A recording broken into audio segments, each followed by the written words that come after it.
कि आने वाले 20 वर्षों में लंग लंग लंग यही बीमारियां चारों तरफ होंगी।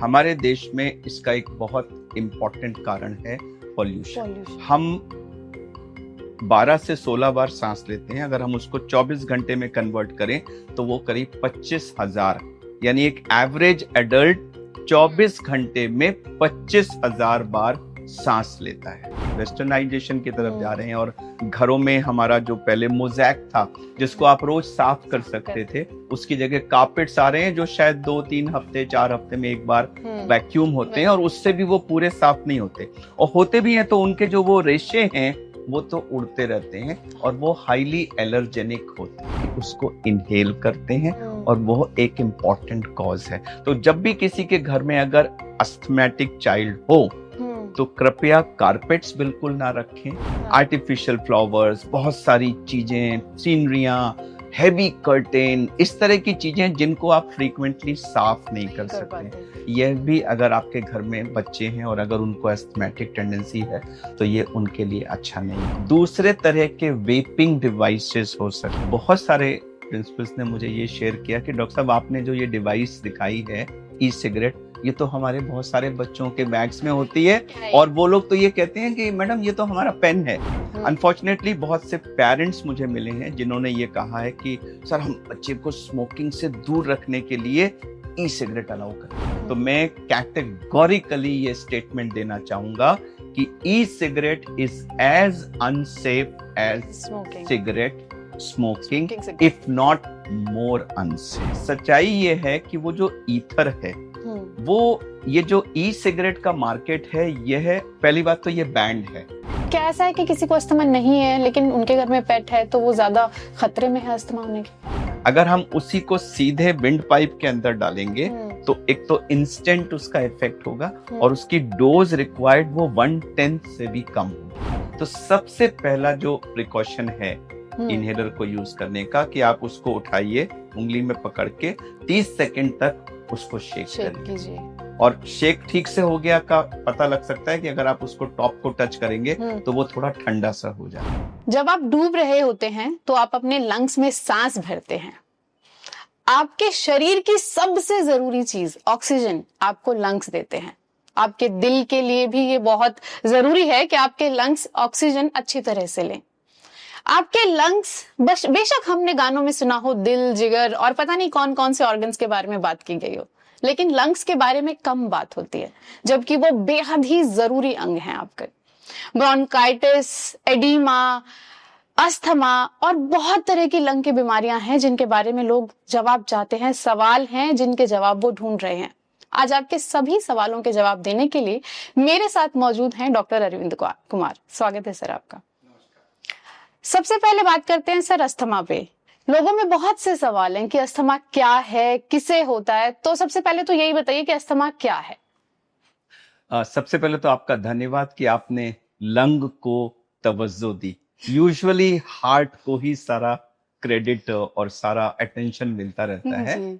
कोविड ने हमारा ध्यान अब लंग की तरफ चेंज किया है और बिल्कुल सही टाइम पे हुआ है, क्योंकि आने वाले 20 वर्षों में लंग लंग लंग यही बीमारियां चारों तरफ होंगी। तो आपका ये शो बिल्कुल राइट टाइम पे है, क्योंकि इस समय ये सारी सूचनाएं दिए जाने की काफी जरूरत है। अनीता जी, आपका सवाल था कि अस्थमा क्या होता है, कैसे होता है, किसमें। अस्थमा एक बीमारी है जिसमें अस्थमा के बारे में बताने से पहले मैं आपको थोड़ा सा लंग का स्ट्रक्चर बता दूं कि हम लोग सांस नाक से लेते हैं जिसको नॉस्ट्रिल कहते हैं। नॉस्ट्रिल पीछे जाकर के वो नेजोफेरिंग्स के थ्रू होते हुए ये जो वॉइस बॉक्स आता है यहां तक आते हैं और वॉइस बॉक्स के लोअर मार्जिन पे हमारा विंड पाइप शुरू होता है जो चेस्ट में आता है और चेस्ट तक आके वो लेफ्ट और राइट में डिवाइड कर जाता है। फिर लेफ्ट और राइट में भी जो लंग्स के अपर, मिडिल, लोअर ऐसे होते हैं डिविजन्स, उनको हम लोब्स कहते हैं, उसमें डिवाइड करता है।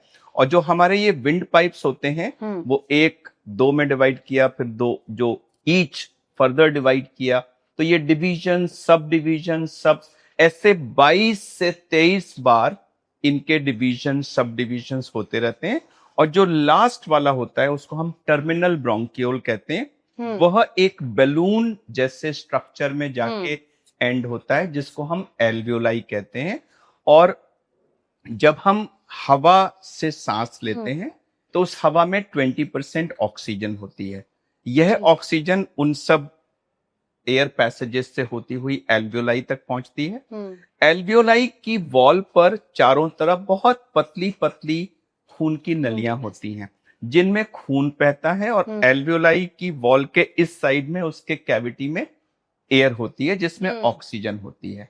तो ऑक्सीजन एल्वियोलाई से खून में चली जाती है, और खून में CO2 की मात्रा होती है, क्योंकि ये वो खून होता है जिसमें शरीर की सारी CO2 आई होती है, वो ब्लू ब्लड होता है, और वो CO2 एल्वियोलाई में आ जाती है। तो लंग्स के अंदर जब ब्लड हार्ट से आता है तो वो ब्लू होता है, उसमें ऑक्सीजन लो होती है, CO2 हाई होती है।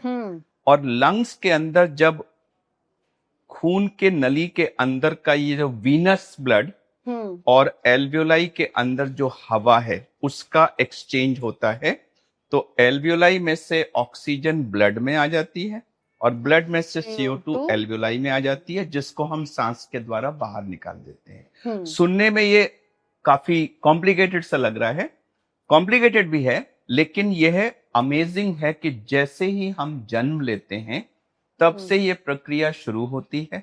बच्चों में 30, 35, 40 प्रति मिनट, और एडल्ट्स में 12 से 16 बार प्रति मिनट, जन्म से लेकर और मृत्यु तक यह अनवरत 24/7 टिल लास्ट ब्रेथ चलती रहती है। राइट। हम सो रहे हो, जग रहे हो, मैं आपसे बात कर रहा हूं, मैं अवेयर नहीं हूं, लेकिन मेरी श्वास की प्रक्रिया 12 से 16 बार प्रति मिनट चलती रहती है।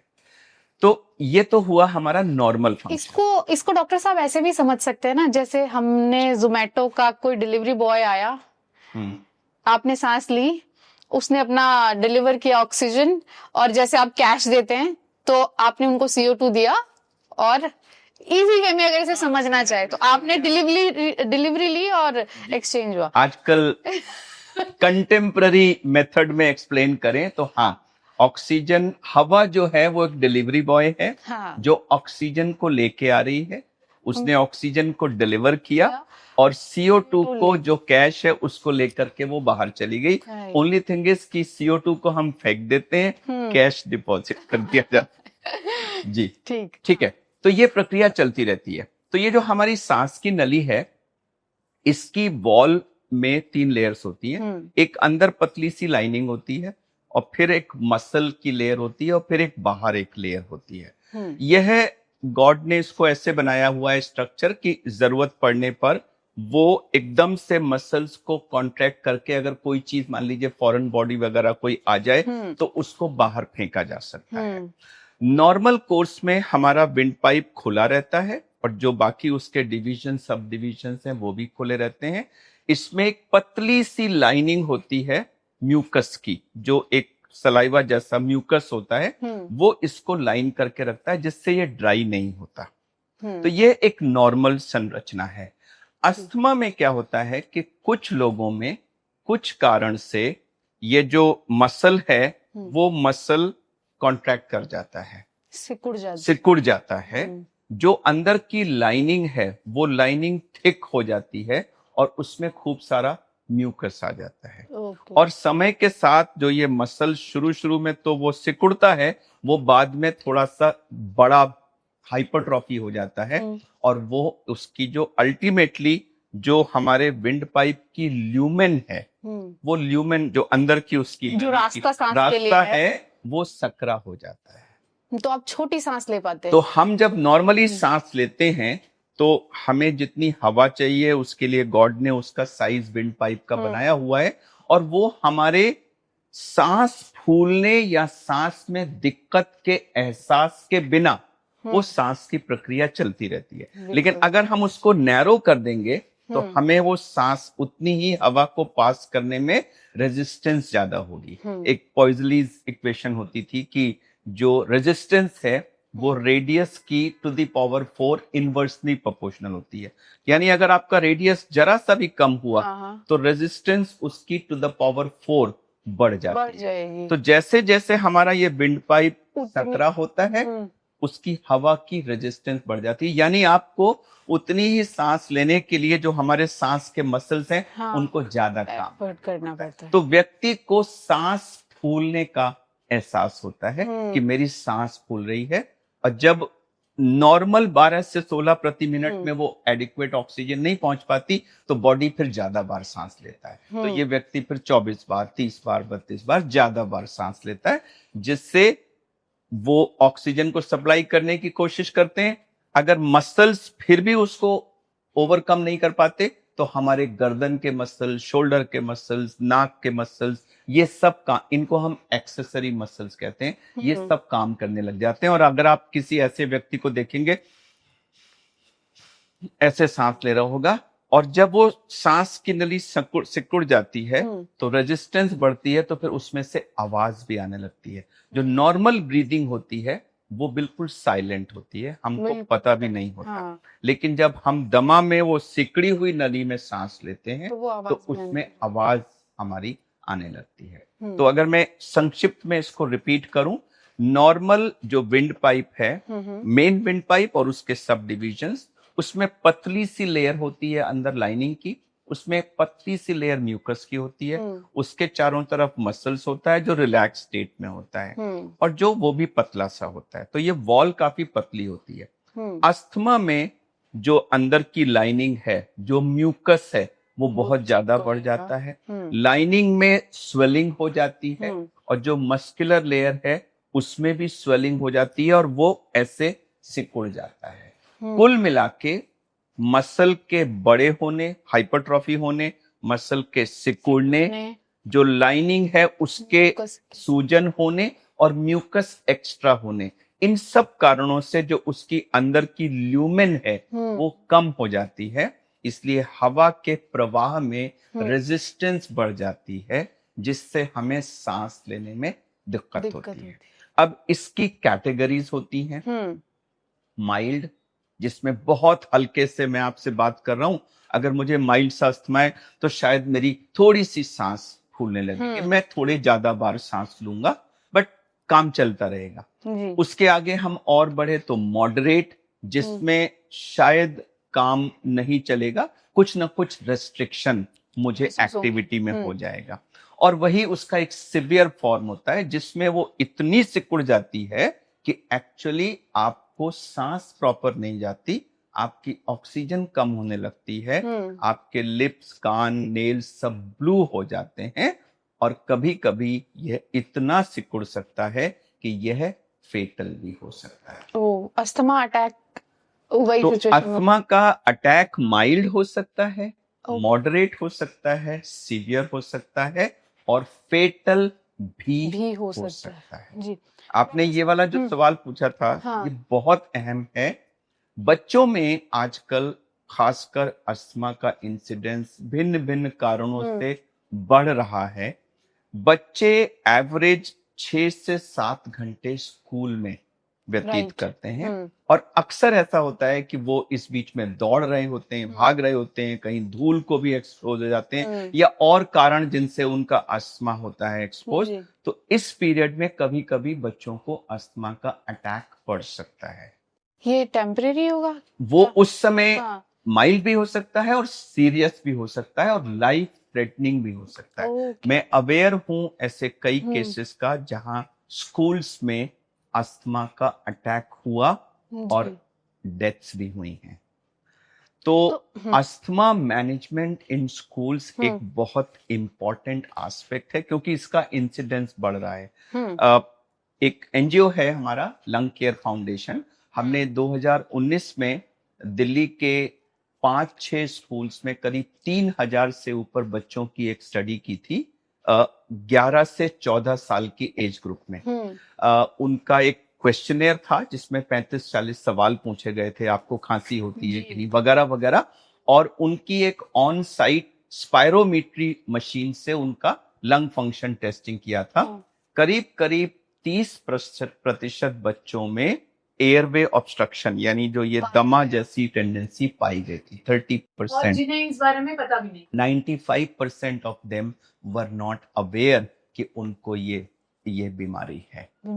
तो यह एक बहुत मेजर कॉज है बच्चों में डिसेबिलिटी का, क्योंकि जब बच्चे को सांस में दिक्कत हो रही होती है तो वो किसी चीज में कंसंट्रेट नहीं करता, ग्रोथ पर इफेक्ट होता है, स्टडीज पे इफेक्ट होता है, परफॉर्मेंस पे इफेक्ट होता है, आपके स्पोर्ट्स की एक्टिविटीज पे इफेक्ट पड़ता है, और अल्टीमेटली वो बच्चा फिर एक विड्रॉन हो जाए। इससे स्लीप पे इफेक्ट पड़ता है।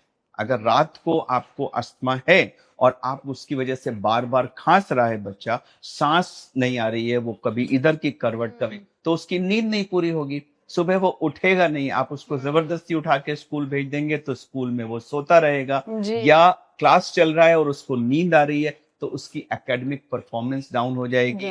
उसको स्पोर्ट्स में सिलेक्ट किया गया तो वो स्पोर्ट्स में नहीं निकल पाएगा, तो फिर उसको निकाल दिया जाएगा, तो फिर उसमें हीन भावना आ जाएगी। कुल मिलाकर ये बहुत मेजर प्रॉब्लम्स का कॉज हो सकता है। आपने बहुत सारी चीजें बोली जिसके मैंने बहुत से सवाल यहाँ लिख लिए हैं, लेकिन सबसे पहले जब आप बता रहे थे, पहले तो मैं आपको कह दूं, जैसे आपने अस्थमा को समझाया है आज, मतलब एकदम आपने क्लियर कर दिया इतने बेहतर तरीके से, मैंने अभी तक नहीं सुना था कि अस्थमा को डिस्क्राइब किया गया। आपने शुरुआत में कहा कि विभिन्न कारणों से, कई दूसरे कारण होते, बहुत से कारण होते जिसकी वजह से अस्थमा होता है, तो एक बार वो कारण भी अगर। जी, कारणों की एक लंबी लिस्ट है। एक तो इसमें सबसे इंपॉर्टेंट कारण तो यह है कि उस व्यक्ति में कुछ जेनेटिकली इसका प्रीडिस्पोजिशन होता है, कि मतलब, और उसके ऊपर कुछ हमारे कॉजेज या ट्रिगर्स होते हैं जिनसे ये प्रेसिपिटेट होता है। तो वो अलग अलग कैटेगरीज में हम उनको रख सकते हैं। आजकल हमारे देश में इसका एक बहुत इंपॉर्टेंट कारण है पॉल्यूशन। हम 12 से 16 बार सांस लेते हैं, अगर हम उसको 24 घंटे में कन्वर्ट करें तो वो करीब 25,000, यानी एक एवरेज एडल्ट 24 घंटे में 25,000 बार सांस लेता है।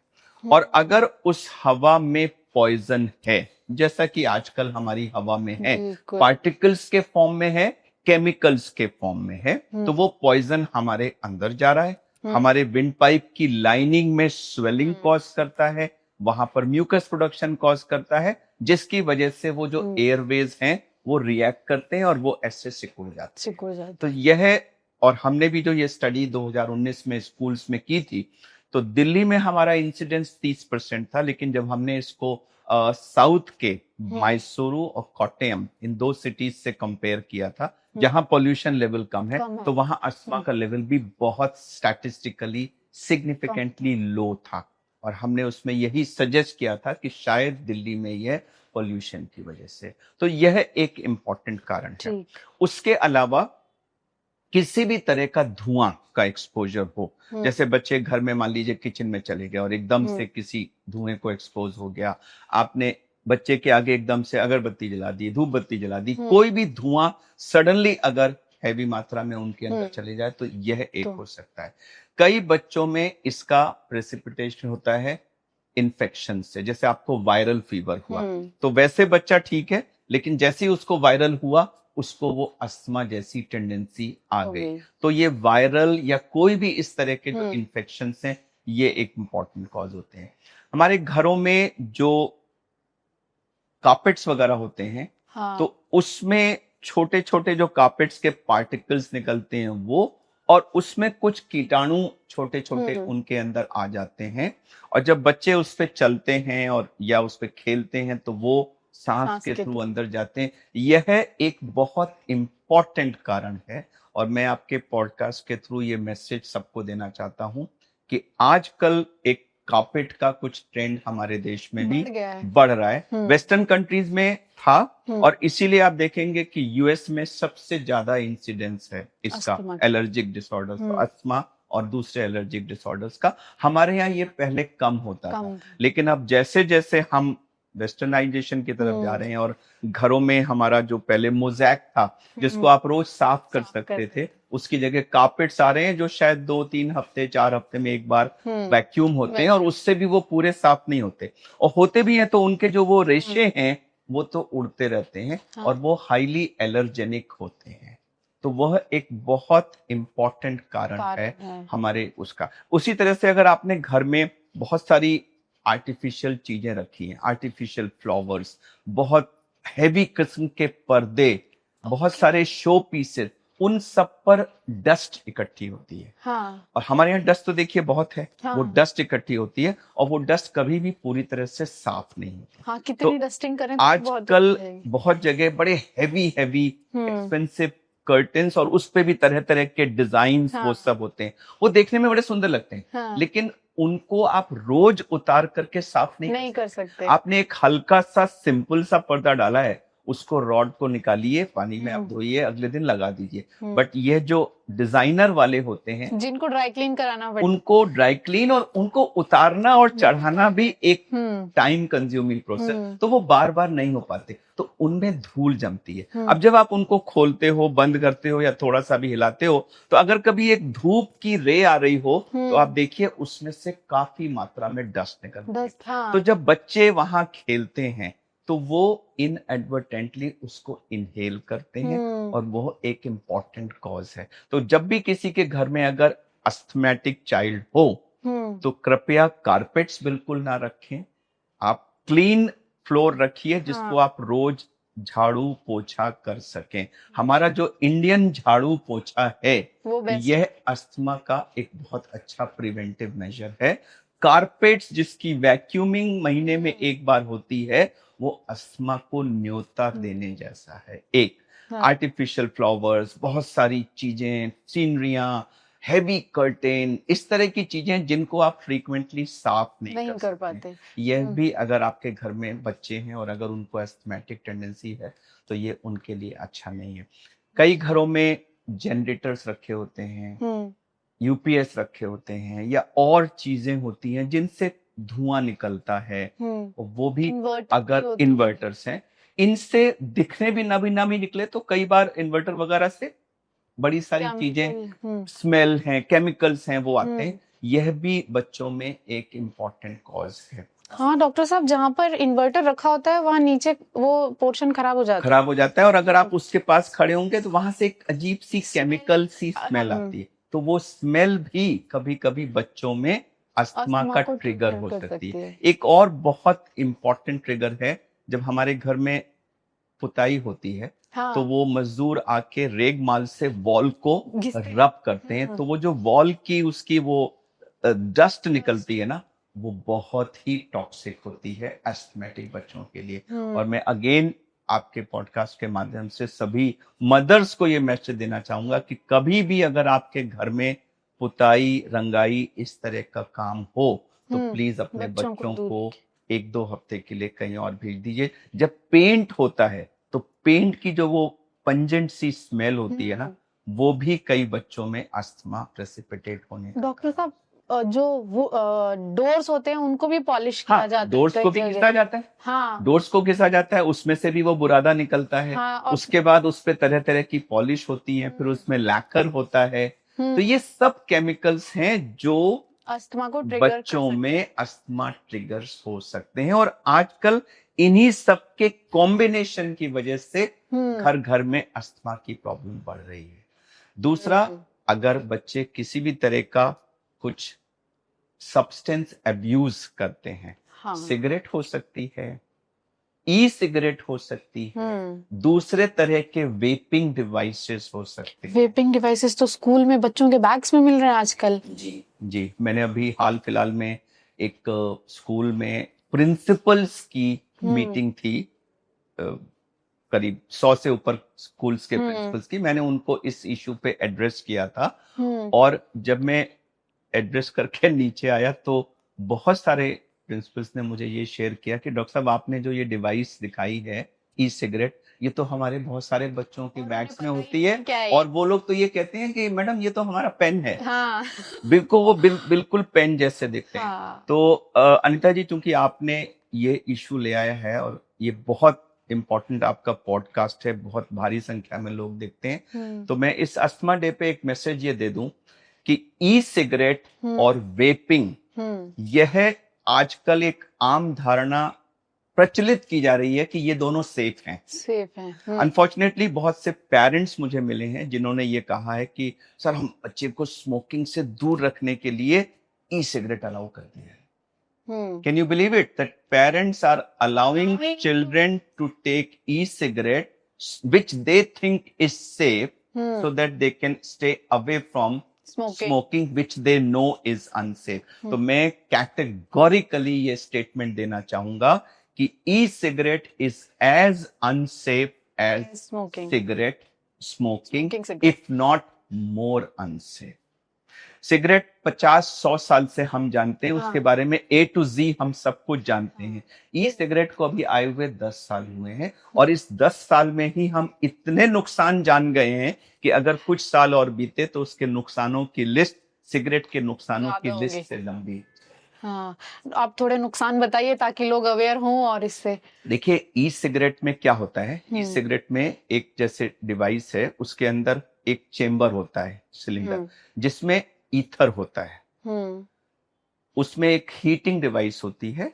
जैसे ही और जब हम आप उसको, ईथर वही जो बैटरी में यूज होता है? नहीं, ईथर एक बहुत ही वॉलेटाइल लिक्विड है जो जरा सा भी आप उसको हीट करेंगे तो वो इवेपोरेट हो जाता है और उसकी वेपर एक वाइट से कलर की होती है। वो सिगरेट के धुएं को मिमिक करती है, बिल्कुल धुएं जैसी दिखती है। तो आप जैसे ही उसको इनहेल करते हैं तो उससे वो जो हीटर है वो एक्टिवेट होता है। उसमें एक बैटरी होती है, वो एक्टिवेट होता है और वो ईथर उसके टच में आने से वो इवेपोरेट होता है और वो धुआं सा आपके अंदर जाता है और फिर आप उसको छल्ले या जैसे भी आप चाहें उसको निकाल सकते हैं। तो वो बिल्कुल स्मोकिंग को मिमिक करता है। और लोग सोचते हैं कि मैंने स्मोकिंग जैसा प्लेजर तो ले लिया लेकिन कोई मुझे नुकसान नहीं हुआ, ऐसी धारणा बनाई गई है। लेकिन सच्चाई ये है कि वो जो ईथर है, वो ये जो ई सिगरेट का मार्केट है, यह है, पहली बात तो ये बैंड है। गवर्नमेंट ऑफ इंडिया ने ICMR की एक पूरी कमेटी बनी थी जिसमें देश के जाने माने एक्सपर्ट्स थे। उन्होंने सारा लिटरेचर रिव्यू करके यह नतीजा निकाला था कि यह अनसेफ है और गवर्नमेंट ऑफ इंडिया ने इसको हर रूप में बैन किया हुआ है। So e cigarette and vaping is banned in India. अब वो मिल रही है वो एक अलग बात है, but first information is that it is band. The very fact that it is band means कि उसमें कुछ तो गड़बड़ हुई होगी, गवर्नमेंट ने तभी उसको बैन किया। ये पूरा अनरेगुलेटेड मार्केट है। किसी के भी झोपड़ी में, कमरे में, कहीं भी आप थोड़ा सा ईथर लीजिए, एक कहीं से वो पेंसिल जैसी चीजें ले आइए, उसको भरिए और भर के आप उसको दे दीजिए। अब वो ईथर आपने डब्बे में रखा है, कहीं बाई चांस उसमें कोई दूसरा केमिकल मिल गया, कुछ इम्प्योरिटी, जैसे हमारा जो देशी शराब का आपने देखा होगा, जगह जगह ये ट्रेजेडीज होती, वो क्यों होती हैं? क्योंकि देशी शराब बनने का एक प्रोसेस है, मगर उसमें कहीं कोई इम्प्योरिटी मिल गई तो वो एक जहर की। उसी तरह का चीज ये ई सिगरेट है। एक तो ई सिगरेट लोग क्यों लेते हैं? ताकि खुशी मिले। खुशी किससे मिलेगी? जब आपको थोड़ा किक मिलेगा, डोपामाइन मिलेगा। जो मैन्युफैक्चरर है उसका सबसे बड़ा इंसेंटिव क्या है कि जो मेरा क्लाइंट है, जो ले रहा है, वो खुश होना चाहिए। और नेक्स्ट टाइम जब वो शॉप पे वापस आए तो कहे भैया वो जो कल जो ब्रांड दिया था ना, मुझे वही ब्रांड चाहिए। तो जो ब्रांड जितनी ज्यादा किक देगा उतना ज्यादा सेल। और किक किससे मिलेगी? किक मिलेगी निकोटिन से। ईथर से किक नहीं मिलती। ईथर तो कोई बार आपको वेपर देता है, किक मिलती है निकोटिन से। तो मैन्युफैक्चरर क्या करेंगे? उसमें निकोटिन मिलाएंगे और जितनी ज्यादा निकोटिन मिलाएंगे उतना आपको किक मिलेगी, उतना आप उसके एडिक्ट होते जाएंगे और वही ब्रांड मांगते जाएंगे। तो आपको भारी मात्रा में निकोटिन जा रहा है। ई सिगरेट से you might end up taking nicotine many more times than you would take in a regular cigarette. और वो अनरेगुलेटेड है। बीच में कौन से और केमिकल्स जा रहे हैं आपको नहीं पता। और माइंड यू, वो सारे केमिकल्स सीधे आपके लंग्स में जा रहे हैं। मैं आपको ये बताना चाहती हूँ, मुझे पता नहीं कितना ठीक है कितना नहीं, क्योंकि मेरे भी बच्चे हैं और स्कूल में जाते हैं। तो जैसा मैंने आपको कहा ना कि स्कूल में बच्चों के बैग्स में मिलते हैं, तो मुझे उन्हीं से ये इन्फॉर्मेशन मिली है। उन्होंने मुझे ये बताया, आई डोंट नो कितना एक्यूरेट है ये, क्योंकि बच्चों के थ्रू ये इन्फॉर्मेशन मेरे पास आई है कि जो बच्चे ले रहे हैं वो नॉर्मल जो होम डिलीवरी एप्स हैं बहुत सारी, वो ऑर्डर करते हैं और घर पे दे जाते हैं बच्चों को। तो इतना इजी है उनके लिए ये डिवाइसेस लेना। अब ये जो सब होम डिलीवरी का सिस्टम हमारे यहाँ बन गया है। वो हाँ ठीक है, 95% टाइम्स तो वो हमारे कन्वीनियंस का होता है, बट देन इस तरह की चीजें भी भी उसी आ रही कन्वीनियंट रूट हाँ से आ सकती हैं। हम्म तो इसमें मैं आपसे शेयर करना चाहूंगा कि लिटरेचर को अगर हम स्टडी करें हम्म तो सिंपल अस्थमेटिक अटैक से लेकर के और डेथ तक हम्म हर चीज ई सिगरेट के बाद रिपोर्टेड है। ओ, और मैंने खुद पर्सनल एक्सपीरियंस से बताना चाहूंगा, मैंने यंग बच्चे ऑपरेट किए हैं, 22, 23, 24 इयर्स के नॉर्मल हेल्दी चिल्ड्रन, जिन्होंने ई सिगरेट का सेवन किया, पूरी पूरी रात वेपिंग की, कहीं पार्टी में चले गए, हाँ 10 बजे शुरू हुआ, 4 बजे तक सुबह तक कंटिन्यूअस वेपिंग चल रही है। अब उसमें क्या केमिकल्स जा रहे हैं, 24 घंटे के बाद आप हॉस्पिटल पहुंच गए, हम्म वहां वेंटिलेटर पे चले गए। और अभी एक हफ्ते पहले मेरे पास एक बहुत अनफॉर्चुनेट 22 साल का बच्चा आया, किसी यूनिवर्सिटी में कोई कोर्स कर रहा था, रात को उनकी पार्टी हुई, पूरी रात वेपिंग का एक सेशन चला, उसमें कुछ उसके दोस्तों ने बताया कि कुछ बॉटल्स वो लाए थे जो उन्होंने मिक्स की थी just to increase the kick. Oh और 6 घंटे के बाद इसको सांस की प्रॉब्लम हुई। ये उसके फादर को फोन किया गया, वो आए, अस्पताल ले गए। 24 घंटे में वो बच्चा वेंटिलेटर पे था। 48 घंटे के अंदर वेंटिलेटर पर भी ऑक्सीजन नहीं मिल रही थी, तो उसको एक एक्मो डिवाइस होती है जिसमें हम ब्लड को बाहर लाके ऑक्सीजनेट करके वापस करते हैं। ओके हमारे यहाँ आया, वो बच्चा करीब 5-6 दिन एक्मो पे रहा और उसके बाद उसकी अनफॉर्चुनेटली मृत्यु हो गई। सैड 22 साल का बच्चा नॉर्मल कोर्स कर रहा था यूनिवर्सिटी में, और पूरी रात के वेपिंग एपिसोड के बाद 8 दिन के अंदर उसकी दुखद मृत्यु हुई है। तो मैं इस पॉडकास्ट के माध्यम से सभी पेरेंट्स को, सभी बच्चों को ये मैसेज देना चाहता हूं कि प्लीज, ई सिगरेट और वेपिंग सिगरेट से भी ज्यादा नुकसानदायक हो सकती है। इससे आपको अस्थमा होगा, इससे आपको न्यूमोनियाज हो सकते हैं, आपके लंग खराब हो सकते हैं, आप वेंटिलेटर पे जा सकते हैं, आपकी लंग फेलियर की वजह से डेथ भी हो सकती है। ये सब कुछ मैंने अपने क्लिनिकल प्रैक्टिस में देखा हुआ है, अपने एक्सपीरियंस से बता रहा हूं, लिटरेचर भी इसी को सपोर्ट करता है। इसलिए प्लीज ई सिगरेट और वेपिंग से दूर रहें। पेरेंट्स को भी मैं यही कहना चाहूंगी कि आप अगर, जैसा कि डॉक्टर साहब ने बताया कि आपको लग रहा है कि स्मोकिंग से ज्यादा सेफ है, तो नई चीजों से थोड़ा तौबा ही करें तो अच्छा है, क्योंकि वो कितनी खतरनाक है हमें नहीं पता, उन पे स्टडीज हमारे पास नहीं है।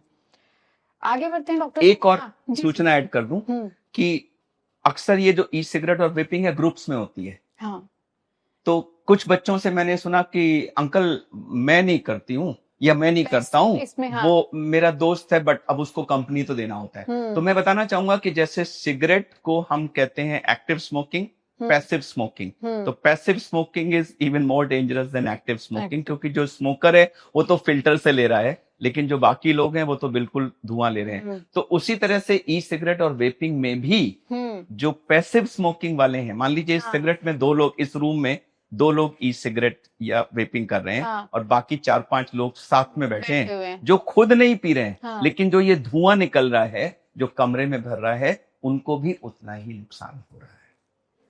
ये तो अवेयरनेस वाली चीज है, बहुत ध्यान देने की चीज है इस पर। और चाहे कुछ भी हो, धूम्रपान हो, वेपिंग हो, कुछ भी हो, दूर ही रहें। आगे बढ़ते हैं। आप कारण बता रहे थे, एक बहुत इंपॉर्टेंट सवाल हो जाता है, क्योंकि बच्चे जो हैं वो पेट्स को बहुत पसंद करते हैं, लेकिन कई बार पेरेंट्स इसीलिए अलाउ नहीं करते हैं क्योंकि कहते हैं कि उनकी वजह से भी आपको अस्थमा हो सकता है। तो ये कितना जी, पेट्स भी एक इम्पोर्टेंट कारण है, क्योंकि पेट्स के भी कई बार वो हेयर्स निकलते रहते हैं, और उनके हेयर्स के बीच में कभी कभी कुछ वो जो कीड़े भी हैं हो सकते हैं। तो ये जो हैं दोनों चीजें मिल करके ये भी एक अस्थमा का इम्पोर्टेंट कारण है। तो अगर आपका बच्चा अस्थमैटिक है, तो जो बाकी जो चीजें मैंने घर की बताई थी, कार्पेट, वो तो है ही, उसके अलावा अगर आप पेट नहीं रखेंगे तो उस बच्चे के लिए बेटर है, मदद होगी। ठीक, क्या ऐसा है कि किसी को अस्थमा नहीं है लेकिन उनके घर में पेट है तो वो ज्यादा खतरे में है अस्थमा होने की? देखिए, ये सब इनमें से किसी का भी ना 100% कॉजेशन नहीं है। हाँ। जैसे कि अगर पेट रखा तो 100% बच्चों को अस्थमा हाँ। हो जाएगा, और पेट नहीं है तो 100% नहीं होगा, ऐसा नहीं है। हाँ। बिना पेट वाले घरों में भी बच्चे अस्थमेटिक्स हैं, हाँ। और पेट वाले घरों में बच्चों को कोई प्रॉब्लम नहीं है, ऐसा भी है। बट चाहे वो वायरल फीवर हो, चाहे वो डस्ट का एक्सपोजर हो, स्मोकिंग हो, पोल्यूशन हो, ये जो डस्ट वगैरह होती है या पेट्स वगैरह है, इन सबको हम ट्रिगर्स कहते हैं कि एक ससेप्टेबल मिलियू वाले बच्चे में ये चीजें अटैक को ट्रिगर कर सकती हैं।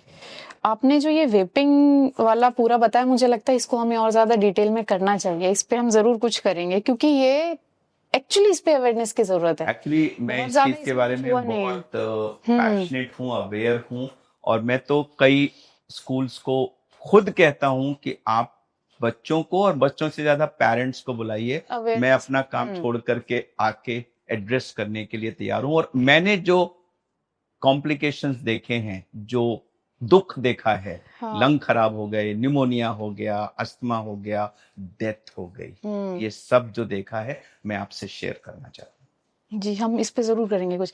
डॉक्टर साहब, आपने कहा कि जो आपने एक रिसर्च की, एक स्टडी कराई जिसमें जो स्कूल के बच्चों में दिल्ली पे हुई, 30% बच्चे ऐसे पाए गए जो कि अस्थमेटिक, अस्थमा था। हाँ, लेकिन उन्हें पता ही नहीं था। तो कौन से ऐसे सिम्टम हो सकते हैं, कुछ ऐसे लक्षण जो आपको दिखे और आप समझ पाए कि बच्चा या कोई अस्थमेटिक हो सकता है? बहुत इंपॉर्टेंट सवाल है कि पेरेंट्स कैसे ये सस्पेक्ट करेंगे कि बच्चे को शायद अस्थमा है। देखिए, सबसे कॉमन चीज जो है वो ये है कि बच्चा ब्रेथलेस जल्दी होता है। देखिए, जब हम दौड़े भागेंगे तो बच्चे सांस तो फूलेगी मत, लेकिन अगर आप केयरफुली ऑब्जर्व करेंगे, मान लीजिए आपके 2 बच्चे हैं या आपके और कजिन्स वगैरह के बच्चे आ गए, कि कुछ 4-5 बच्चे दौड़ रहे हैं, कुछ खेल खेल रहे हैं, और उनमें से एक बच्चा है जो बैठ गया, नहीं खेल रहा है। उससे पूछा क्यों? मेरी सांस फूल रही है। या आपने ऑब्जर्व किया कि जो बाकी बच्चे हैं वो तो 2 मिनट में ठीक हो गए, बट इस बच्चे को देर तक सांस फूल रही है। तो सांस फूलना यह सबसे पहला सिम्टम होता है इसका। इसके साथ साथ परसिस्टेंट कॉफ, क्योंकि जब ये स्पैज्म होता है तो उससे खांसी आती है, तो वो परसिस्टेंट कॉफ, वो भी बच्चों में एक बहुत इंपॉर्टेंट सिम्टम है अस्थमा का। उसके बाद नेक्स्ट है कि एक चेस्ट के अंदर टाइटनेस सी फीलिंग होना, या हर समय कुछ हेवीनेस, जैसे कुछ भारीपन सा है, जकड़न सी रहना, जकड़न, टाइटनेस, हेवीनेस या अनईजीनेस। मतलब वो कहते हैं कि हम खुल के सांस नहीं आ रहा है, अक्सर बच्चे कहते हैं खुल के सांस नहीं। तो ये अलग अलग एक्सप्रेशंस होते हैं, मीनिंग सबका सेम होता है कि बेसिकली अंदर रेजिस्टेंस हो रही है ब्रीथिंग में। रात को बच्चों को नींद प्रॉपर नहीं आना, यह अस्थमा में एक बहुत इंपॉर्टेंट कॉज है, क्योंकि जब वो एस्थमेटिक हैं, वो ठीक से सांस नहीं ले पा रहे हैं, उनको खांसी भी होती है। आपने एक पोजीशन में लेटाया, खांसी हुई उनको, फिर वो थोड़ा मुड़े दूसरे पोजीशन में, तो इससे जो अनडिस्टर्ब स्लीप नहीं आती, स्लीप डिस्टर्ब होती रहती है, तो नींद पूरी नहीं हो पाती, तो उससे फिर उनका ये होता है। तो ये तो है सब माइल्ड टू मॉडरेट। अब जब बहुत सिवियर होता है तो फिर कभी कभी ये, मतलब बच्चा ड्राउजी भी हो सकता है, उसके होंठ, नेल्स वगैरह नीले पड़ सकते हैं, और बच्चा अनरिस्पॉन्सिव भी हो सकता है, और सीवियर फॉर्म में डेथ भी रिपोर्टेड है। तो हमें इसको अर्ली स्टेज में कैच करना है, अर्ली स्टेज में ट्रीट करना है, और सीवियर या लेट स्टेज में जाने से रोकना। जी, आपने कहा अर्ली स्टेज में हमें उसको कैच करना है, तो क्या डायग्नोसिस क्या होंगे इसके? तो अगर आपका बच्चा मान लीजिए परसिस्टेंटली खांसता रहता है, या इस तरह के चेस्ट सिम्टम्स का कंप्लेंट कर रहा है, या उसको देखा आपने कि वो सांस उसकी जल्दी फूलती है, आप कहें कि डॉक्टर साहब मेरे 2 बच्चे हैं, दूसरा तो दौड़ता रहता है या 3 मंजिल तक चढ़ जाता है, ये पहली मंजिल पे ही जाके रुक जाता है, इस तरह की, तो ब्रेथलेसनेस, परसिस्टेंट कॉफ, या हमेशा अनवेल होना, या स्कूल से आपको कंप्लेंट आए कि ये बच्चा दिन में सोता रहता है, क्लास में अटेंशन नहीं पे कर रहा है, स्पोर्ट्स एक्टिविटीज में पार्टिसिपेट नहीं कर रहा है, विड्रॉन सा है, तो ये सारी चीजें कहीं ना कहीं उसके बीमार होने की तरफ पॉइंट करती हैं। फिर आप उनको फिजिशियन के पास ले जाएंगे, तो वो एग्जामिन करेंगे स्टेथोस्कोप से, तो जो हमारी ब्रेथ साउंड्स होती हैं, उसमें कुछ कैरेक्टरिस्टिक फाइंडिंग्स होती हैं, जिससे हमें पता लग जाता है कि इस बच्चे के सिकुड़न है, और हम उसको रोंकाई कहते हैं, कि वो रोंकाई दोनों तरफ हमें ओके। सुनने को मिलते हैं, जिससे हमें पता लगता है कि इस बच्चे की जो विंड पाइप है वो सिकुड़ा हुआ है और उसको ये, और उसी चीज को एक लंग फंक्शन टेस्ट होता है पीएफटी, जो हमने अपनी स्टडी में 11 से 14 वर्ष के बच्चों में किया था। तो उसमें आप एक बच्चे को खूब गहरा सांस लेने को बोलते हो और फिर उसको जोर से उस मशीन में फूंकने को बोलते हो। तो आपकी लंग कैपेसिटी कितनी है और उसमें से कितना हवा आप 1 सेकंड में, 2 सेकंड में, 3 में, तो उससे हमारे लंग का कैपेसिटी और फंक्शन दोनों चीजें एसेस हो जाती हैं। तो अस्थमा में जो हमारे सांस को 1 सेकंड में निकाल पाने की जो कैपेसिटी है, जिसको हम फोर्स्ड एक्सपिरेटरी वॉल्यूम 1 FEV1 कहते हैं। तो टोटल जो हमारी कैपेसिटी होती है उसको फोर्स्ड वाइटल कैपेसिटी FVC कहते हैं, और जो 1 सेकंड में उसका परसेंटेज निकल जाता है उसे FEV1 कहते हैं। तो FEV1 और FVC का एक रेशियो देखा जाता है, और अगर बच्चों में ऐसा कहते हैं कि अगर ये रेशियो 0.85 से कम है तो वो एयर फ्लो ऑब्स्ट्रक्शन की एविडेंस है। नॉर्मल रेशियो क्या होता है? 0.85 से ऊपर। 0.85 से, यानी कि आप बच्चा, नॉर्मल बच्चा पहले सेकंड में 85% of the forced vital capacity को निकाल पाएगा। अगर उससे कम निकाल पा रहा है, इसका मतलब कहीं ना कहीं ऑब्स्ट्रक्शन है। ठीक है, आपने बहुत अच्छे से समझा अस्थमा को। अब ये बताइए कि किसी को पता तो चल गया कि उसे अस्थमा है, लेकिन उससे पहले मैं एक और चीज समझना चाहती हूँ, मैं ट्रीटमेंट की तरफ जा रही थी। अगर किसी को अस्थमा का अटैक आया है, जैसा आपने बताया कि माइनर भी होता है, सिवियर भी होता है, तो जो साथ में है वो क्या फर्स्ट एड कर सकते हैं, मतलब वो कैसे उनको हेल्प कर सकते हैं? बहुत ही रेलेवेंट क्वेश्चन है अनीता जी, आपने, थैंक यू, आपने ये बता दिया। अस्थमा के जो खासकर से, जैसे मैंने कहा, स्कूल्स में ये अस्थमा एक मेजर इशू है, और लंग केयर फाउंडेशन जो हमारी संस्था है उसने एक बुकलेट भी इसी पे निकाली है स्कूल्स के लिए, और हमने उसमें एक कॉन्सेप्ट प्रमोट किया था, अस्थमा बडी। अस्थमा बडी। तो अस्थमा बडी क्या था कि अगर मान लीजिए आपको मालूम है कि आपके बच्चे को अस्थमा है, तो पहली चीज तो मैं पेरेंट्स से ये शेयर करूंगा कि आप कृपया इसको छुपाएं ना। पेरेंट्स की टेंडेंसी होती है कि टीचर्स से शेयर नहीं करेंगे, इस डर से कि अगर उनको पता लग गया कि बच्चा अस्थमेटिक है तो उसको स्पोर्ट्स में नहीं डालेंगे, ये उसको रोक लेंगे, जबकि वो तो उसके लिए इस डर से। लेकिन आपने उनको ना बता करके अपने बच्चे को एक्सपोज कर दिया है प्रॉब्लम्स के लिए। It's better to share. देखिए, एक बहुत कैटेगोरिकल स्टेटमेंट मैं देना चाहता हूं कि अगर अस्थमा डायग्नोज हो जाए और उसका सही तरह से इलाज किया जाए तो एक asthmatic child 100% normal life lead कर सकता है। वो अपनी सारी एकेडमिक परफॉर्मेंस अचीव कर सकता है, वो स्पोर्ट्स भी अचीव करता है। बहुत सारे स्पोर्ट्समैन और स्पोर्ट्स विमेन वर्ल्ड में हैं जिन्होंने मेडल्स इंटरनेशनल लेवल पे जीते हैं, जो एस्थमेटिक रहे हैं, लेकिन वेल कंट्रोल्ड एस्थमेटिक्स। तो आप छुपा करके उसको, बच्चे को एक्सपोज करें, ये सही नहीं है। आप बच्चे का ट्रीटमेंट कराइए, जो ट्रीटमेंट चार्ट है वो टीचर से शेयर कर लीजिए। तो मैं हमेशा ये बात कहता हूं कि पेरेंट टीचर्स एसोसिएशन मीटिंग में आपको टीचर के साथ शेयर करना चाहिए कि हमारा बच्चा एस्थमेटिक है। उनको एक ट्रीटमेंट चार्ट भी शेयर कर लीजिए कि ये हमारा बच्चा लेता है जी। जो बच्चे का एक बेस्ट फ्रेंड हो, क्लोज बडी हो, उसको बता दिया जाए कि बेटा इसको अस्थमा है, और अगर इसको अस्थमा होगा तो इसकी सांस फूलेगी, ये कुछ ऐसे होगा। तो वो 2-3 चीजें अगर हम उस बच्चे से शेयर कर लें तो जो दोनों साथ टाइम बिता रहे हैं वो बच्चा हमेशा ऑब्जर्व करेगा कि नहीं, आज ये राम ठीक नहीं लग रहा है। हाँ। वो जाके मैडम से कहेगा, मैम आज राम ना थोड़ा सा सांस देखिए उसकी ज्यादा फूल रही। So he will be the first doctor to pick it up at the earliest stage, report to the teacher who can then institute the treatment or call the parents and send the child home, जिससे वो आगे बढ़ने से रुक जाएगा जी। Treatments क्या है sir इसके लिए? देखिए, इसका ट्रीटमेंट के मल्टीपल पार्ट्स होते हैं। सबसे पहली चीज तो हम इसको, जो ट्रिगर्स हैं जितने भी, जो मैंने बड़ी लंबी सी लिस्ट दी, घर में आपके कारपेट से लेकर और कर्टेन से लेकर के, और स्मोक, घर में कोई स्मोकर है मान लीजिए, पेरेंट्स, ग्रैंड पेरेंट्स, कोई भी घर में स्मोकर है और वो स्मोक अगर छोड़ रहा है और वहां छोटे बच्चे हैं और वो एस्थमेटिक हैं, तो वो तो ऐसे ही हुआ कि जैसे आप आग में घी डाल रहे हैं। तो कोई भी नॉन ट्रिगर्स में से अगर घर के अंदर है तो सबसे पहला स्टेप तो है उसको ठीक हटाना। ठीक है।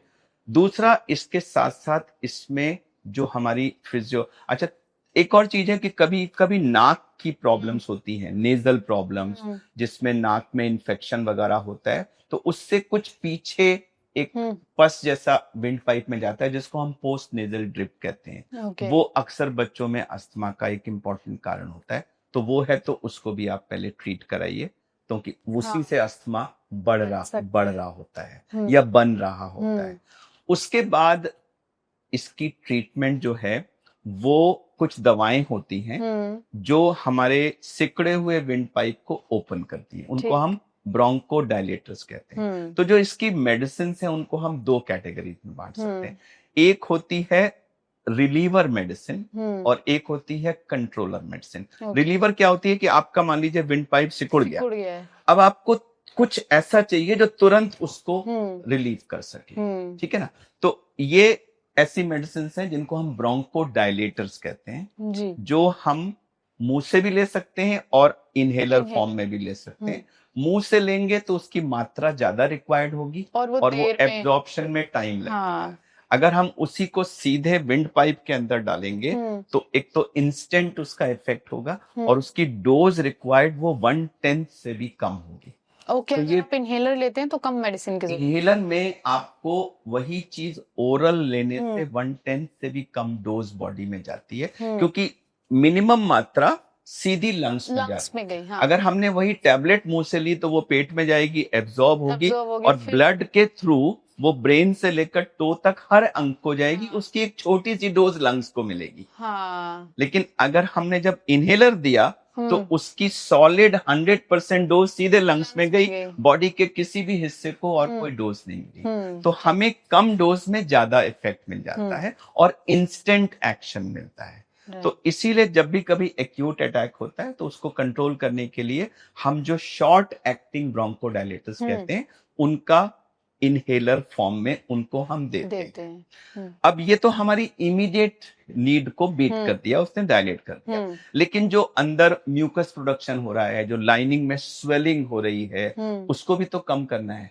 तो उसके लिए फिर कुछ मेडिसिन होती हैं, कंट्रोलर मेडिसिन कहते हैं, जिनको लॉन्ग टर्म के लिए दिया जाता है, जो धीरे धीरे उस स्वेलिंग को कम करती हैं और उनका जो साइज है ल्यूमेन का उसको बढ़ाती है। तो combination of immediate reliever medicine and later on long term controller medicine, both given in the form of inhalers. अब इनहेलर्स के भी डिफरेंट फॉर्म्स आते हैं। मेरा यही सवाल था आपसे। एक तो ये कि इस्तेमाल करने का तरीका भी मैं जानना चाह रही थी। इस्तेमाल करने का तरीका सबसे अहम चीज है, क्योंकि 90% से ज्यादा केसेस में यह गलत इस्तेमाल होता है। तो जो इनहेलर होता है वो कई फॉर्म्स में आता है। जो सबसे कॉमन आता है उसको हम मल्टी डोज MDI या मल्टी डोज इनहेलर कहते हैं। इसके अंदर वो जो चेंबर होता है उसके अंदर कुछ एक एरोसॉल होता है जो कैरियर का काम करता है। वो दवा नहीं होती और दवा का पाउडर उसमें पड़ा होता है जो इस एरोसॉल के साथ मिक्स करके जाता है लंग्स में। तो अगर आपका इनहेलर रखा हुआ है तो वो पाउडर नीचे बैठ जाता है और एरोसॉल उसको फिल करता है। आपने उसको उठा के अगर सीधे ऐसे ले लिया तो पाउडर तो अंदर ही रहेगा, सिर्फ एरोसॉल आपको अंदर जाएगा। तो सबसे पहला जो प्रिकॉशन है इनहेलर को यूज करने का कि आप उसको उठाइए, उंगली में पकड़ के 30 सेकंड तक उसको शेक कीजिए। और शेक ठीक से हो गया का पता लग सकता है कि अगर आप उसको टॉप को टच करेंगे तो वो थोड़ा ठंडा सा हो जाता है। That means it's shaken well. 30 second is a good time. आप 30 सेकंड तक शेक करिए और फिर उसको लीजिए। अब जब हम उसको प्रेस करते हैं और वो दवा निकलती है, उसकी टाइमिंग ब्रेथ के साथ बड़ी इंपॉर्टेंट है कि जब हम क्या चाहते हैं कि वो हमारी सांस के थ्रू अंदर जाए, राइट? उसको आप होंठ पे ग्रिप करते हैं और फिर उसको खींचते हैं। मान लीजिए आपने सांस खींच ली, मूवमेंट एयर का रुक गया और अब आपने उसको दबाया, प्रेस किया, तो वो जितनी भी दवा निकली वो क्या करेगी, वो जाके आपके थ्रोट, राइट, इनहेल। तो 90% केसेस में वो इनहेल होने की जगह थ्रोट तक पहुंचती है। हाँ, उसका की इशू ये है कि आपको जैसे ही आपने हल्की सी सांस लेनी शुरू की, तब आप उस समय उसको करिए और उसके बाद आप से it has to be in the middle of your inhalation, तब वो अंदर जाएगी। हाँ डॉक्टर साहब, तभी इनहेलर नाम है यह उसका। अचीव करना हाँ, प्रैक्टिकली बहुत मुश्किल होता है, एडल्ट्स के लिए भी कई बार, और जी। बच्चों के लिए तो बिल्कुल इम्पॉसिबल होता है। तो इसलिए हम बच्चों में क्या करते हैं, एक प्लास्टिक की बोतल आती है जिसको स्पेसर कहते हैं। हम्म तो इस इनहेलर को उस स्पेसर में एक तरफ एक माउथ पीस होता है हम्म और दूसरी तरफ एक स्लॉट होता है जहां आप इस इनहेलर को फिक्स कर सकते हाँ, हैं। तो इसका तरीका होता है कि आप पहले इनहेलर को उठाइए, उसको 30 शेक सेकंड तक कीजिए। शेक करिए, उसके अंदर लगाइए हम्म और उसमें एक पफ उसमें दवा डाल जी। दीजिए और फिर इसको मुंह में लगा करके इमीडिएटली, या हाँ, मुंह में लगाइए और फिर दवा डालिए और उसमें उसको टाइटली ग्रिप करके आप 5 से 10 बार उसमें गहरी गहरी सांस खींचिए निकालिए, खींचिए निकालिए। तो आप 10 बार अगर वो सांस को अंदर ले लेंगे तो वो सारी की सारी दवा पूरी की पूरी आपके अंदर अंदर चली जाए। दूसरी चीज है, कई बार लोग 2 पफ कहते हैं कि आप 2 दो पफ पफ लीजिए लीजिए। At a time. तो 2 पफ का मतलब ये नहीं है कि आपने फुस फुस 2 पफ डाले ना, हाँ, पहले एक पफ शेक करिए, हाँ, एक पफ डाल लीजिए, उसको ले लीजिए हाँ, और फिर आप 2-3 मिनट का गैप दीजिए। ओके, उसके बाद उसको फिर से शेक करिए, फिर लगाइए और फिर वो प्रोसेस।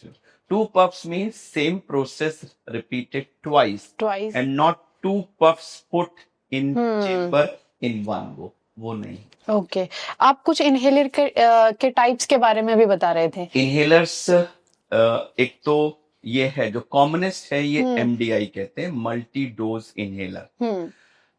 दूसरा एक होता है जिसको हम डीपीआई कहते हैं, ड्राई पाउडर इनहेलर। उसमें एक कैप्सूल के फॉर्म में आता है और उसको एक डिवाइस होती है जिसके अंदर आप डाल करके उसको रोटेट करते हैं तो वो टूट जाता है कैप्सूल और खुला हुआ कैप्सूल नीचे पड़ा होता है। फिर उसको आप मुंह में लगा के पहले एक्सहेल करके फिर तेजी से उसको इनहेल करते हैं तो वो पाउडर चला जाता है। वो और तो डिफिकल्ट ये है, डिफिकल्ट है, हाँ। लेकिन इसमें डिलीवरी हो जाएगी क्योंकि अगर आप ठीक से इनहेल नहीं करेंगे तो वो पाउडर उसी में दिखेगा।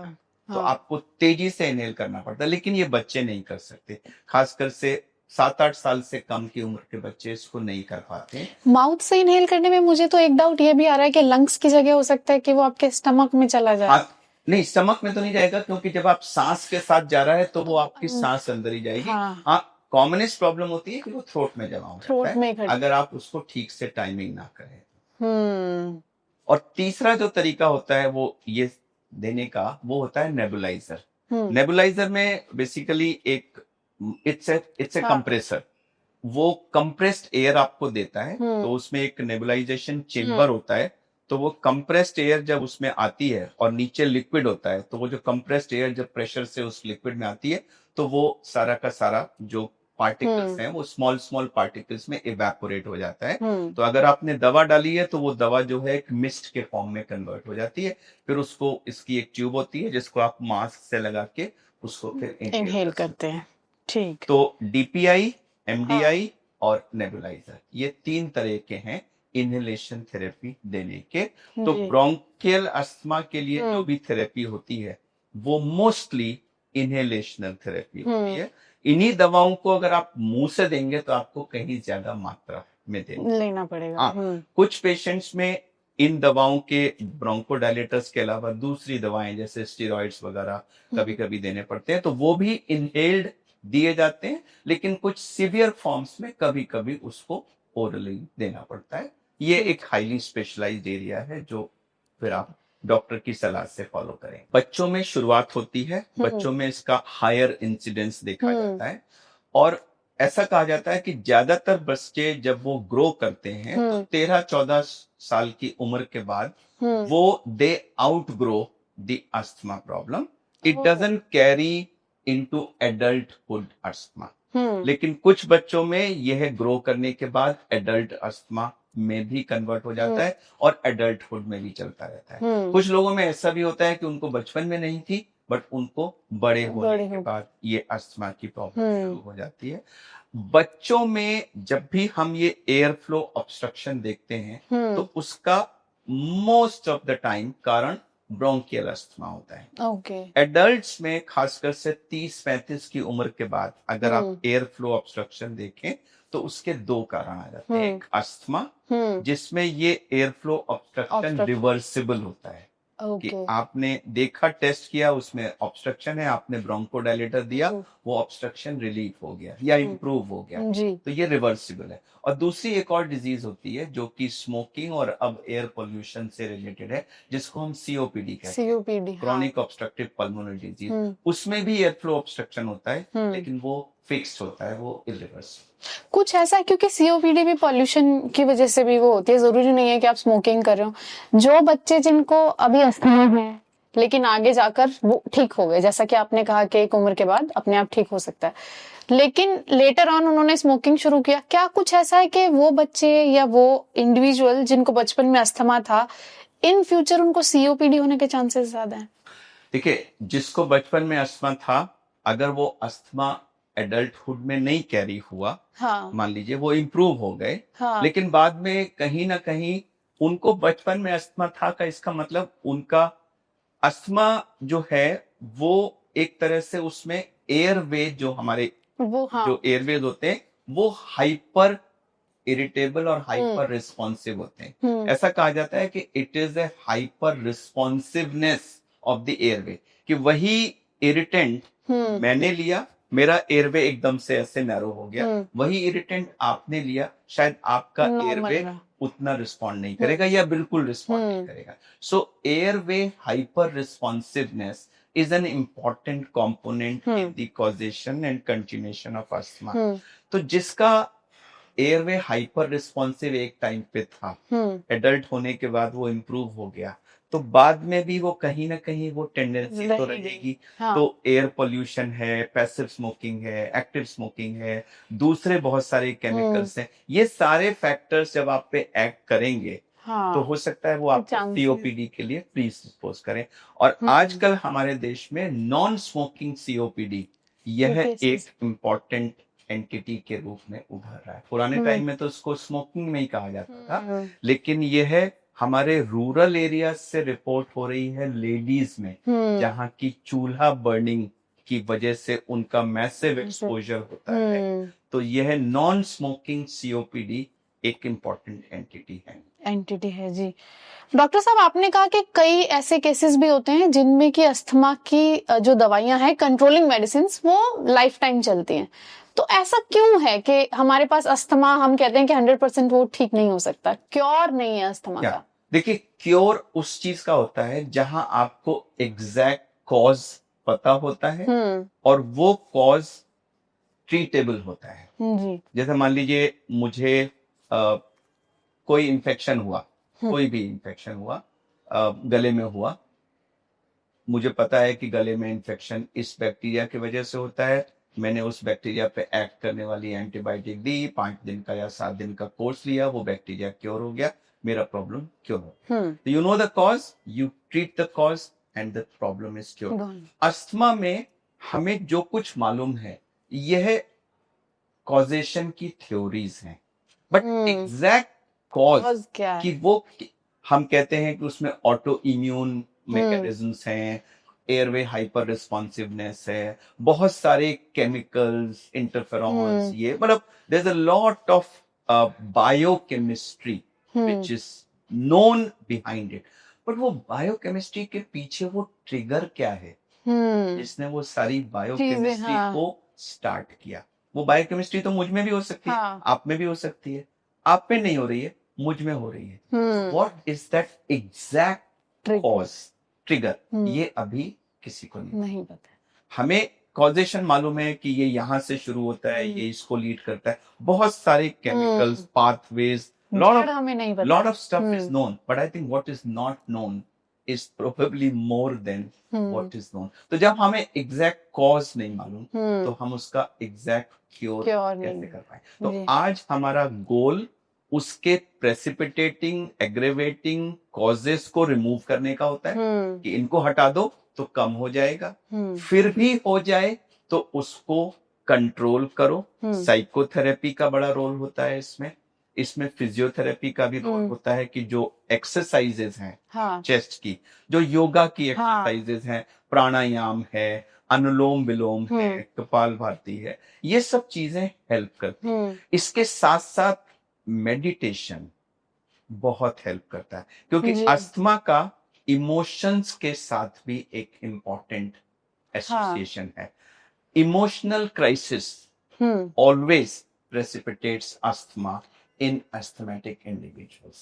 ओ मान लीजिए आप एस्थमेटिक हैं, हाँ आपका एग्जाम आ रहा है, हमेशा एग्जाम से पहले आपके अस्थमा का जो सिवियरिटी है वो बढ़ जाएगा, और जैसे ही एग्जाम खत्म होगा तो वो कम हो बेटर हो जाएगा। या कोई भी और स्ट्रेस है, हम्म आप इंटरव्यू के लिए जा रहे हैं या हम्म कुछ भी कर रहे हैं, तो यूजुअली देखा गया है कि ऐसे में लोगों को इनहेलर्स की रिक्वायरमेंट बढ़ जाती बढ़ है। जाए सो या कोई घर में आपका कोई एंजाइटी की वजह से एंजाइटी है, इमोशनल क्राइसिस है, तो कोई भी ऐसी चीज अस्थमा को एग्रीवेट करती है। एग्रीवेट तो अगर आप अपने को इमोशनली क्वाइट करेंगे बाय डूइंग मेडिटेशन, योगा, प्राणायाम, ये सब चीजें हमें बेसिकली शांत करती हैं, हमारे ओवर एक्साइटेड सिस्टम को कूल डाउन करती कूल डाउन हैं। कर तो जब आप ओवरऑल आपका सिस्टम कूल डाउन हो गया, तो आपके एयरवेज भी फिर थोड़े, उनकी जो हाइपर रिस्पॉन्सिवनेस है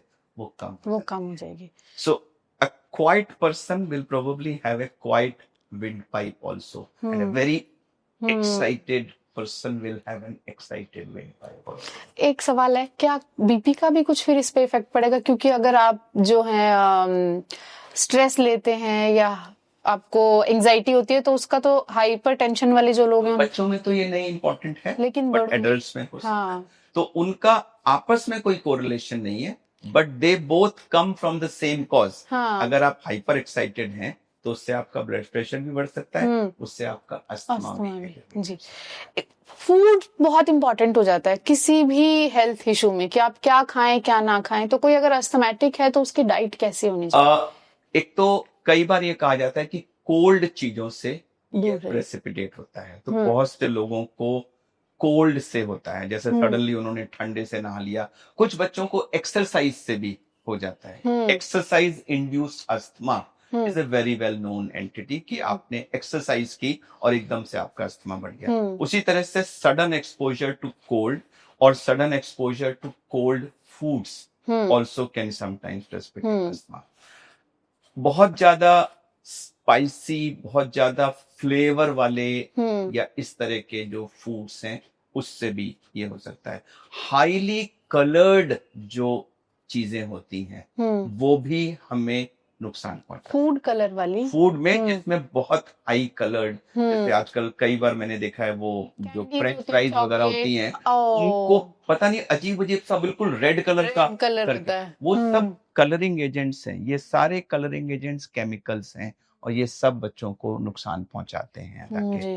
तो ये तो हैं वो जो कॉमन आइटम्स हैं। बाकी स्पेसिफिक एलर्जी हो सकती है, जैसे कुछ लोगों को मशरूम से एलर्जी है, तो किसी को नट्स से एलर्जी है, किसी को मिल्क प्रोडक्ट से एलर्जी है, किसी को तो अगर आपको पता है कि मेरे को ये वाला फूड खाने से हमेशा मेरा अस्थमा बिगड़ जाता है, तो you are probably allergic to that, उसको अवॉइड करिए। But otherwise excessively cold items, बहुत ज्यादा स्पाइसी चीजें या जिसमें स्मेल बहुत ज्यादा है, या बहुत ज्यादा हाईली कलर्ड एडिटिव्स जिसमें हैं, ये सब चीजें अवॉइड करें। और खा क्या सकते हैं? एंटीऑक्सीडेंट्स जो होते हैं, जितनी भी जो हाई कलर्ड वेजिटेबल्स हैं, मैं आर्टिफिशियल कलर की बात नहीं कर रहा हूँ, जो नॉर्मल हाई कलर्ड वेजिटेबल्स जैसे ब्रिंजॉल है, ब्रोकोली है, और हमारी वो चुकंदर होती है, अनार, ये अनार है, ये जब जो हाई कलर्ड है, बेरीज हैं तरह तरह की, इनमें कहा जाता है कि एंटीऑक्सीडेंट्स की मात्रा ज्यादा होती है, जो हमारे बॉडी को जनरल रिपेरेटिव प्रोसेस में हेल्प करते हैं और इन लोगों को भी हेल्प करते हैं। नंबर 1। नंबर 2, अगर गर्मी वगैरह का टाइम है तो आपको अपना जो हाइड्रेशन है वो प्रॉपर रखना है।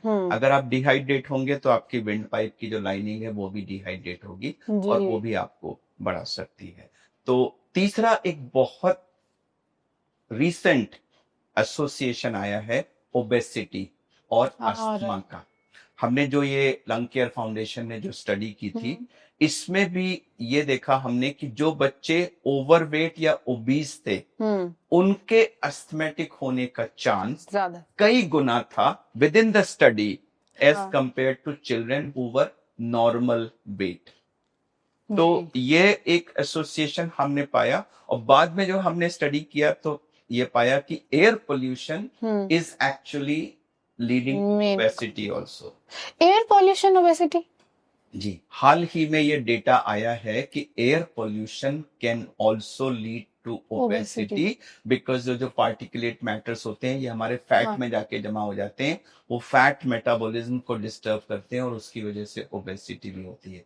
तो यह स्टडी में आया था कि जो बच्चे ओबीज या ओवरवेट थे, उनमें अस्थमा का इंसिडेंस हाई था, और ओबीज और ओवरवेट बच्चों का इंसिडेंस यहाँ पर बाकी जगहों से ज्यादा था। तो हमारा ये पोस्टुलेशन था कि probably air pollution is leading to obesity, air pollution is also leading to asthma, and obesity is adding to the asthma। तो ये एक डबल वैमी हो गया कि एयर पोल्यूशन डायरेक्टली भी अस्थमा कर रहा है और ओबेसिटी के थ्रू भी ऑपरेट कर रहा है। तो अगर बच्चा ओबीज है तो उसको वेट लूज करके अपना वेट कंट्रोल करना चाहिए। जितने भी ओबीज बच्चे हैं उनका अस्थमा होने का चांस ज्यादा है, और अगर उनको अस्थमा होगा तो वो कंट्रोल मुश्किल से होगा अगर वो वेट कम नहीं करेंगे, और जितने ज्यादा ओवरवेट होंगे, ओबीज होंगे, उतनी मुश्किल होगी। तो बच्चों को वेट नॉर्मल लाना है।